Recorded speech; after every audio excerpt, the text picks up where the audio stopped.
이번 시간부터 공교육에 대해 살펴보겠습니다. 공교육을 이해하려면 먼저 공공성이 무엇인지 이해하는 게 필요합니다. 공공성은 공적인 특성이나 상태로 개인이나 단체가 아닌 사회구성원 전체에 두루 관련되는 성질입니다. 국민 전체에 개방되어서 국민 전체를 위해서 이루어지는 것이 공공성입니다. 공공성에는 서로 구분되는 세 가지 의미가 있는데요. 첫 번째로 공공성은 국가에 관계된 공적인 것을 의미합니다. 공공사업, 공적자금, 공교육과 같이 국가가 법이나 정책을 통해서 국민에게 행하는 활동의 특성을 말합니다. 두 번째로 공공성은 특정 개인이 아니라 모든 사람에게 관계되는 공통의 것을 의미합니다. 공익이나 공공질서, 공공복지 이런 것처럼 모두에게 타당한 규범이나 공통의 관심사, 이익, 재산을 가리킵니다. 세 번째로 공공성은 누구에게나 개방된 것을 의미합니다. 공원이나 정보공개처럼 누구나 접근할 수 있는 공간이나 정보를 말합니다. 한마디로 공공성은 특정 개인이 아니라 모두에게 관계된 공통의 것입니다. 이를 실현하기 위해서는 누구에게나 개방되는 것이 요구됩니다. 교육 공공성은 국가가 제공하는 교육의 특성을 말합니다. 이것은 교육이 마땅히 갖춰야 할 규범입니다. 교육은 당연히 공공성이 있어야 한다는 겁니다. 교육 공공성은 사회 전체가 공유하는 문화를 활용하고 사회 구성원 전체가 문화계승이나 사회통합과 같이 교육을 통한 이익을 공유한다는 점이 특징입니다. 교육 공공성은 사회 구성원 모두가 마땅히 누려야 하기 때문에 평등주의적 가치를 포함합니다. 교육 공공성이 실현되느냐 마느냐는 교육적 평등을 보장하는 정책의 성격에 따라 판단됩니다.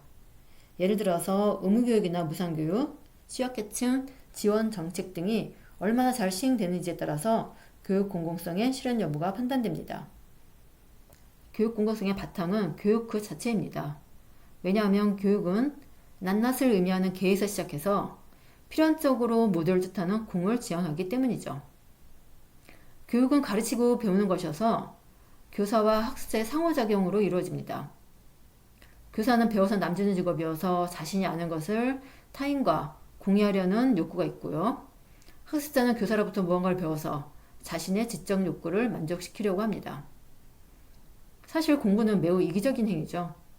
무언가를 알고 싶어서, 시험을 잘 보고 싶어서, 좋은 대학에 가고 싶어서 이러한 여러 가지 이유로 공부하는데 어쨌든 나를 위해서 공부하는 겁니다. 하지만 가르침 없이 혼자서 공부할 수 있는 사람은 없죠. 배워야만 공부할 수 있습니다. 그러면서 자신의 지적 욕구를 채우는 거죠. 이렇게 교육은 무언가를 알고 싶은 개인의 지적 욕구에서 출발하지만 자신과 타인의 관계 속에서 끊임없이 상호작용하면서 가르침과 배움이 이루어지고 그러면서 사회 구성원 전체가 지식을 공유하기 때문에 교육은 필연적으로 공을 지향하게 됩니다. 이런 교육의 본질적 특성이 강조되면 강조될수록 지식의 공적 성격이 분명해지고요.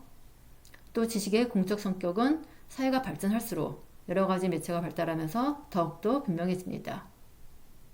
과거에는 소수만이 지식을 독점했지만 지금은 누구나 언제 어디서든 정보를 얻을 수 있어서 지식의 공적 성격은 더 강해지고 있습니다.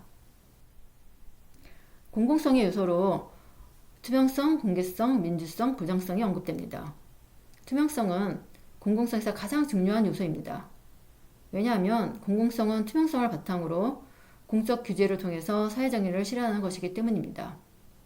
공공성은 사적인 것에 대립하는 개념이기 때문에 공적인 일에 대한 투명성을 요구합니다. 특히 교육 공공성은 막대한 세금으로 실현되는 것이어서 투명성이 무엇보다 중요합니다. 교육기관에 지원되는 국민의 세금이 제대로 사용되는지 그렇지 않은지를 국민에게 투명하게 제시할 필요가 있는 거죠. 그래서 현재 에듀파인을 이용해서 교육부와 교육청이 모든 교육기관의 예산 편성과 집행 결산을 파악하고 실시간으로 감시하고 있죠. 또 급식과 안전, 복무와 인사 같은 행정 업무에서도 교육청이 지도하고 감독하면서 투명성을 확보하고 있습니다. 공개성은 어떤 상황에서도 공적 문제는 개방되어야 한다는 거고요.